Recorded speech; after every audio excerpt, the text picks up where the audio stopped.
Direção. Deus prometeu dar direção àqueles que temem ao seu nome. Bom dia, graça e paz. Vamos lá. Salmo 25. Esse é um salmo maravilhoso. E a gente chega aqui ao verso 12. Quem é o homem que teme ao Senhor? O Senhor lhe ensinará o caminho que deve escolher. Aquele que teme ao Senhor, o Senhor instruirá no caminho que deve escolher. Está mais ou menos assim na versão revista atualizada. Essa é uma grande dúvida. Eu ouço constantemente perguntas assim, pastor, como saber a vontade de Deus? O salmista mostrou aqui, temendo a Deus. Olha, não é por acaso que as profetadas fazem sucesso. O cara chega lá, eis que te digo, irmã, eu vejo um vaso, um varão. E as pessoas querem uma autoridade para que elas sintam confiança. Por quê? Porque a vida é difícil, a gente sabe que tomar uma decisão errada pode trazer tanto prejuízo para a vida da gente. Por exemplo, Davi. Diz o texto que Davi decidiu fazer o censo de Israel. Por conta dessa decisão errada, ele trouxe morte, muita morte para o seu país. Uma decisão errada pode pôr tantas coisas a perder. Por isso, nós queremos tranquilidade, queremos uma fonte de autoridade que diga, vai por aqui. Por isso, então, as pessoas procuram profetadas, por isso as pessoas procuram leitura de mão e por aí vai. Por aí vai. Mas qual é o caminho para ouvir a vontade de Deus? Para que Deus nos instrua? Ora, o primeiro caminho, como o texto diz, aquele que teme a Deus, Deus vai instruí-lo. Como? A primeira maneira é, quando você teme a Deus, você segue a palavra de Deus. E você começa a pensar de maneira bíblica. A pensar de maneira bíblica. Então, por exemplo, o meu filho foi, uma época, ele tinha 12 anos, foi chamado para fazer o teste no Corinthians. Ele jogava bola, joga ainda, né? E, poxa, a vida toda quis ser jogador de futebol. E ele recebeu essa proposta para ir lá treinar, fazer um teste, uma semana de testes. Eu falei, não vai. Por quê? E olha que tinha aqui uma paixão muito grande. Poxa, um dos maiores times do Brasil, qual pai que não gostaria?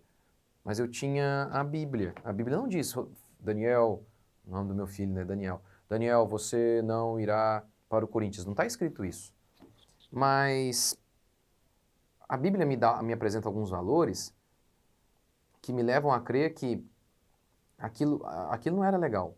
Por quê? Ele era muito pequeno ainda, no meio de pessoas completamente desconhecidas. A criança tem um período de formação até que ela se torne homem e aí ela vá para o mundo.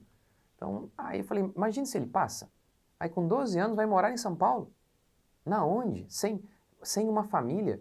Porque o normal, na perspectiva bíblica, é família. A família é o método divino de formação dos seres humanos. Então esse é o caminho normal. O homem saía da sua casa para ir para outra família. Lembra aquela série Friends? Em que o cara saía... O que é a série Friends?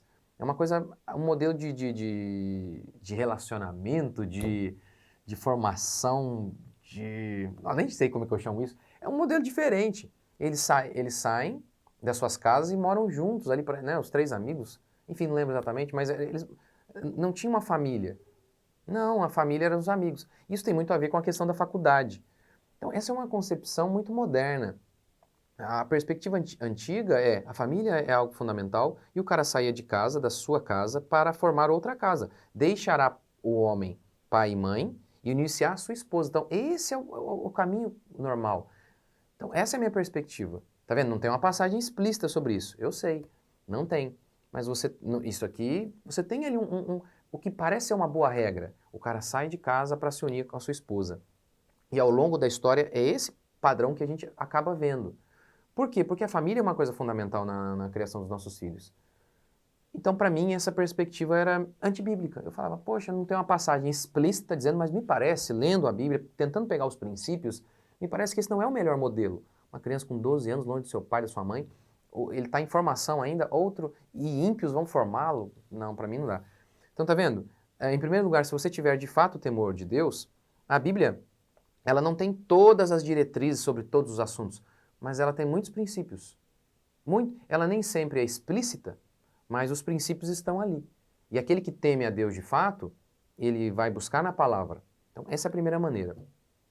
Mas, mesmo assim, pense em outro exemplo, vai. Casamento. Com quem você vai se casar? Com quem você vai se casar? Não tem uma passagem explícita dizendo, Rodrigo casarás com a Daniela. Não tem. Mas aí, mais uma vez, o temor de Deus vai te levar a pensar de maneira bíblica. Quando eu casei com a minha esposa, por exemplo, a única coisa que eu olhei era, eu achei ela bonita. E, olha, eu me senti atraído e eu perguntava para as pessoas que eram da igreja e a conheciam e falavam que ela era cristã há muito tempo e muito firme e era cristã de verdade. Foi só isso. Aí eu fui como um míssil. Fui chavecar. Só isso. Né?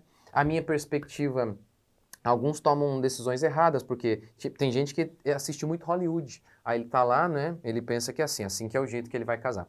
Ele tá lá, ele tá andando, de repente passou uma moça. You're here. Isso é Hollywood, isso não tem a ver com a Bíblia. Tá vendo? Então, quanto mais temor de Deus você tem, mais a sua mente é moldada à palavra de Deus. Não é que a Bíblia proíba o amor romântico, né? Que a paixão tem a ver com esse amor romântico. A gente lê isso lá em Cantares. E eu falo bastante sobre isso no meu curso Sexualidade Cristã. Adquiram. Mas não, essa perspectiva é totalmente moderna. Você acaba aprendendo a gostar justamente por isso. Poxa, achei bonito, achei crente. O que mais eu preciso? Não preciso de mais nada. É cristã, eu me senti atraído, acabou. E aí a gente começou a conversar.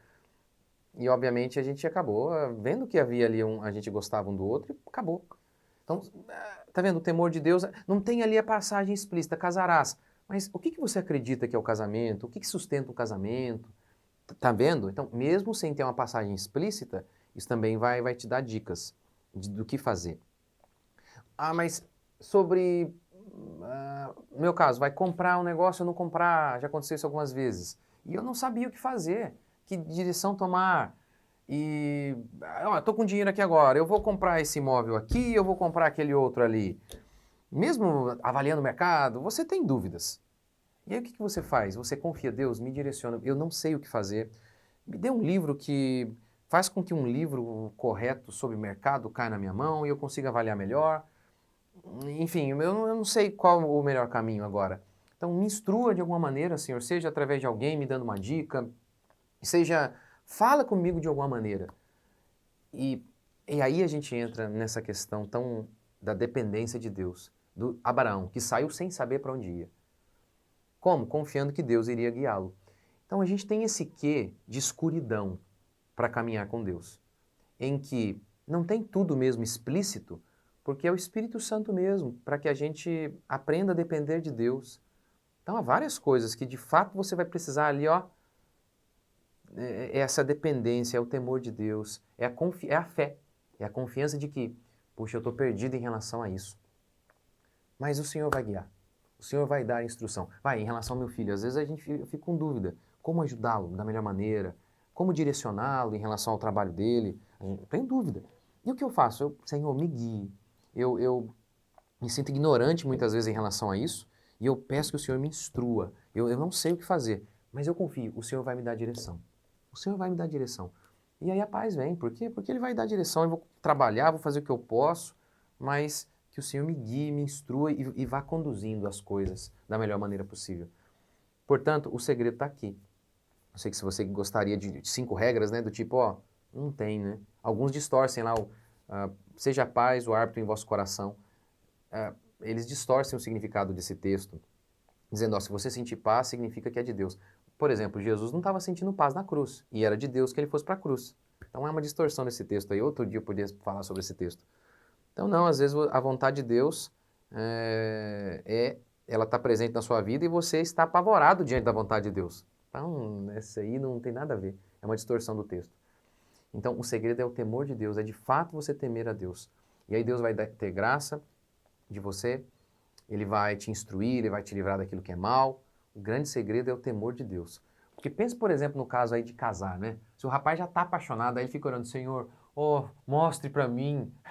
O problema é que aí já está apaixonado, aí a pessoa fica meio surda, até em relação a Deus. Ela não ouve pai, não ouve mãe, não ouve nem Deus. Não ouve nem Deus. Mas se houver o temor genuíno, eu creio. Deus pode livrar até a pessoa de uma paixão doida. Eu creio, se houver um temor genuíno, Deus vai te instruir. A grande questão é essa, se a gente de fato teme a Deus. Porque a promessa dele aqui, ó, aquele que teme, Deus vai guiar no caminho que deve escolher. Vamos orar? Obrigado, Senhor, por mais um dia, bendizemos o teu santo nome, louvamos ao Senhor. Pedimos que o Senhor nos guarde em mais esta semana, que a tua bênção esteja conosco, que o teu cuidado seja sobre nós e que o Senhor nos instrua em cada decisão que devemos tomar. Que o Senhor nos guie, assim como o Senhor guiou Israel no deserto, com uma coluna de fogo, o Senhor foi também uma nuvem para refrigerar, uma coluna de fogo para esquentar, e o Senhor guiou teu povo. Eu peço, guie-nos em tua vontade.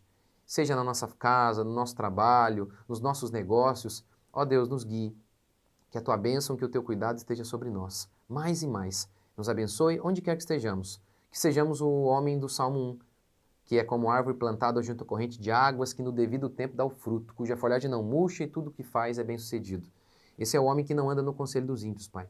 Esse é a árvore plantada junto à corrente de águas. E nós queremos ser essa pessoa. Que a tua bênção esteja sobre nós, em nome de Jesus. E lembrando, gente, dia 17 e 18 de janeiro eu vou lançar o meu curso, acho que vai ser esse mesmo nome, né? Mente Cristã ou Formação Intelectual. 6 meses aí, para você que faz homeschooling, vai ser maravilhoso. Mas serve para qualquer um, para adulto, para a família inteira fazer. Eu vou falar sobre, são 6 meses, uma aula por semana, e no final, para aqueles que puderem, encerrar aqui comigo, um final de semana aqui comigo, aqui na minha cidade. Vai ser sobre aquilo que de fato faz com que a gente seja inteligente, como que a gente analisa as coisas, mesmo sem ler 1000 livros, como ter uma mente inteligente, porque ser inteligente não é ler 1000 livros. Mesmo sem muitas informações, como que a gente pode falar, opa, isso aqui está errado? E a inteligência é algo tão importante que vai determinar um casamento feliz, se você vai ser um bom político, um bom empresário, enfim, tudo. Ter uma mente correta. Ter uma mente correta. Então, é a base de tudo, é a base para teologia, é a base para tudo. Você vai ver, se você fizer o curso, você vai entender, puxa, como isso aqui é fundamental e prático na vida, todo mundo tinha que fazer isso aqui.